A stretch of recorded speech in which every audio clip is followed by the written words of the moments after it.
اور اہل سنت کا باہمی رشتہ اللہ کے لمبے دل کی بارگاہ اقدس میں اندر دعا گو ہوں کہ اللہ رب العزت ہمیں حقائق سمجھنے اور حقائق کو پھیلانے کی توفیق عطا فرمائے۔ اللہ تبارک و تعالی نے انسان کو دنیا پر آباد کیا، اللہ تبارک و تعالی نے انسان کو زمین پر آباد کیا، اور اللہ تعالی نے انسان کو انسان کے دل میں وطن کی محبت ڈالی۔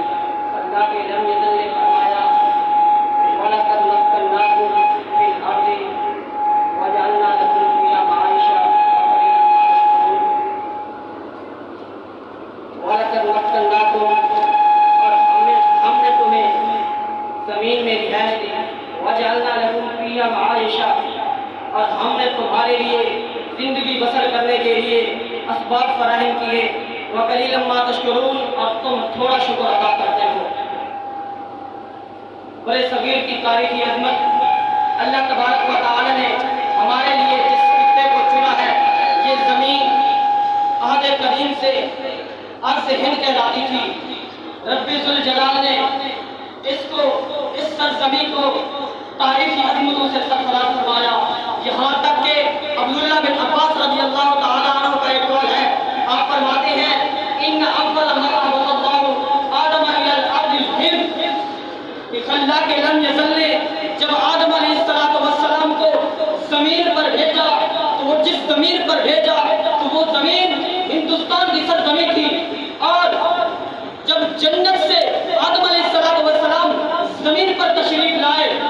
تو جس زمین پر آپ کا نزول ہوا اور جس زمین میں سب سے پہلے آدم علیہ السلام کے قدم کو چوما تو وہ زمین ہندوستان کی سرزمین تھی۔ پاکستان سے ہمارا تعلق جسم و جان کا ہے۔ اللہ تبارک و تعالی نے ہمیں ایسا عظیم ملک عطا فرمایا،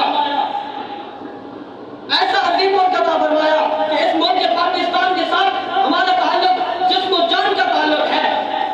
اس لیے کہ پاکستان بننے سے پہلے کی صدیوں کی جو تاریخ ہے وہ بھی ہماری ہے، اور پھر انگریز کو بھگا کر ہند کو آزاد کرنے میں جو کردار ہے وہ بھی ہمارا ہے، اور پھر جس بنیاد پر پوری دنیا میں ایک منفرد ملک بنا، ایک منفرد ملک پاکستان بنا، اس بنیاد کا پہرا دینے کا جو تاج ہے وہ بھی ہمارے علماء مشائخ کے سر پر ہے، اور پھر پاکستان کی بقا کا سلسلہ بھی ہمارے علماء مشائخ کے زندہ کردار کی وجہ سے ہے۔ پاکستان سے محبت کی وجہ، جس نظریے پر یہ ملک بنا ہے، اس نظریے پر مدینہ شریف کی اسٹیٹ کے بعد کوئی ملک نہیں بنا۔ باقی ملکوں کے پیچھے جغرافیہ ہے، برادری رنگ ہے، نسل ہے، لیکن پاکستان برادری رنگ کی وجہ سے نہیں بلکہ یہ نظریے کی وجہ سے بنا ہے، اور ہمیں پاکستان سے صرف اس لیے پیار نہیں ہے کہ یہ ہمارا ملک ہے، خدا کی قسم ہمیں پاکستان سے پہلے نمبر پر تو اس لیے پیار ہے کہ جو نظریے دے کر آقا دو عالم صلی اللہ علیہ وسلم نے مدینہ شریف کی اسٹیٹ بنائی تھی، اس نظریے کا اگر کوئی ملک بنا ہے تو وہ ملک پاکستان بنا ہے، اور مدینہ شریف کی اسٹیٹ کی بنیاد بھی یہی نظریہ تھا۔ آج کے ملکوں میں جغرافیہ ہے اور برادریوں کی بنیاد پر ملک کو ٹکڑوں میں تقسیم کر دیا گیا، اور اربوں کی چھوٹی چھوٹی اسٹیٹ سے بن گئی، لیکن نظریے کی بنیاد پر کوئی نہیں بنا۔ اگر غلط نظریے پر بنا ہے تو وہ اسرائیل بنا ہے، اور صحیح اسلامی نظریے کی بنیاد پر بنا ہے تو وہ ملک پاکستان ہے۔ یہ وہ لوگ ہیں،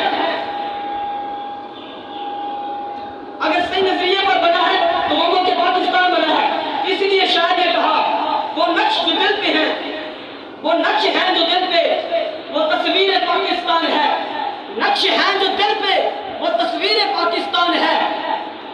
جذبہ الفت کی ایک تعبیر پاکستان ہے۔ کون اب تصویر کر سکتا ہے عجز عشق کو؟ مصطفیٰ کے نام کی جاگیر پاکستان ہے۔ سامعین محتشم، پاکستان کا نام ہم عبادت سمجھ کے لیتے ہیں، اس لیے اور پاکستان سے ہمارا تعلق ایمان والا تعلق ہے، اس لیے نہیں کہ ہم اس زمین پر بیٹھتے ہیں، اس لیے نہیں کہ ہم یہاں کی زمین کا اناج کھاتے ہیں، بلکہ ہمیں پاکستان سے اس لیے پیار ہے کہ اس نظریے کا عملی نمونہ ہے وہ نظریہ جو آقا دو عالم صلی اللہ